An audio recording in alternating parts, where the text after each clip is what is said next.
Within hours of the results of the 13th general elections being announced, Malaysia's Chinese voters were thrown into the spotlight. Barisan Nasional leaders believed a Chinese tsunami of support from BN to the opposition was responsible for the coalition's less than impressive win in the polls. Now there's a by-election about to happen in Kedah, and the Chinese vote is once again in focus. In May, BN suffered a 2,700 vote defeat in the past stronghold of Sungai Limau. But this time, they're hoping the more than 1,800 Chinese voters in the constituency will help narrow the gap. I think Sungai Limau is the best opportunity for them to prove that they are now supporting Barisan Nasional. Yeah, so we are hoping that they can come back with a good majority, perhaps even more than 50% of the Chinese votes to be with BN. And then I think this whole trend about us losing support from among the Chinese will stop in Sungai Limau. While the race is between an UMNO and a PAS candidate, a Barisan Nasional win would be symbolic for MCA too. The party feels many Chinese voters in the country had thrown their support behind Pakatan Rakyat Party DAP. And certainly this is going to be a good litmus test to our machinery, how well or how confident we are in regaining the lost ground, regaining the lost ground, especially in soliciting the Chinese support for BN. This sundry shop owner in Sungai Limau resents how the Chinese are being relied on to determine whether or not Barisan Nasional wins. Tak boleh kira macam tu. Kalau ikut cakap macam tu lah, orang rakyat Cina mesti ada setengah dia marah lah mana boleh cakap macam tu. Tak boleh cakap macam itu. 10 orang ni mesti ada katanya. Kalau PAS dia boleh menang, mesti ada PAS punya orang undi dulu. Sebelah ada 1,000 lebih punya rakyat Cina ni, kata bangsa Cina, bangsa lain katanya.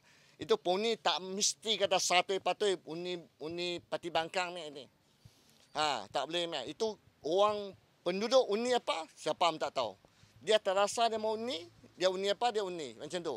Indeed, it's hard to tell which way the Chinese community will be casting their votes in Sungai Limau, where the late former Kedah Menteri Besar Azizan Abdul Razak held the seat for 5 terms.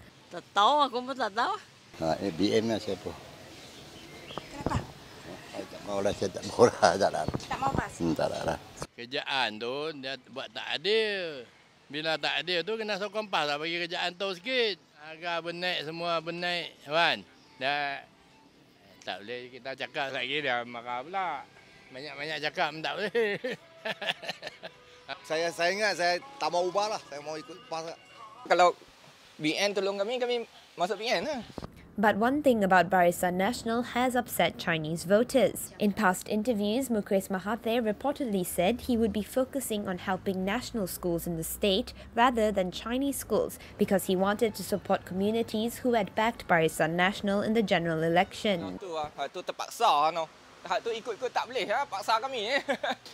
Hak tu bagi kami ikut perasaan kami ikut mana yang patut kami sokong, kami memang sokong dah. Mukesh is aware of the backlash. He addressed this at a recent campaigning event with MCA. Saya tahulah kadang-kadang ada jugalah laporan tak apa sedap nak dengar. Kononnya kenyataan yang saya buat. Dan tu Tosa nak ambil hirau sangat. Jangan bimbang tuan-tuan perempuan. Saya tetap akan bantu tuan-tuan perempuan. Itu janji saya. PAS is relying on coalition-mate DAP to help steer the Chinese in the Pakatan Rakyat direction. One assemblyman warned voters in Sungai Limau against believing recent reports that Chinese schools in the state would be getting government assistance after all. Jangan terjatuh dalam jaring. Okey? Kalau peruntukan ini bagi, tentukan wang yang diberi itu dalam tangan dulu. Kita dapat dulu. Lepas baru kita tengok macam mana. Tak semestinya kena undi bagi Barisan Nasional. Sebab ini taktik dia orang. Mana-mana tempat pun macam tu. But is this a tactic that will work on the Chinese voters in Sungai Limau? The answer may become clear on November 4th, when residents will be casting their votes for their chosen candidate. Samisha Naidu from Sungai Limau for Kini TV.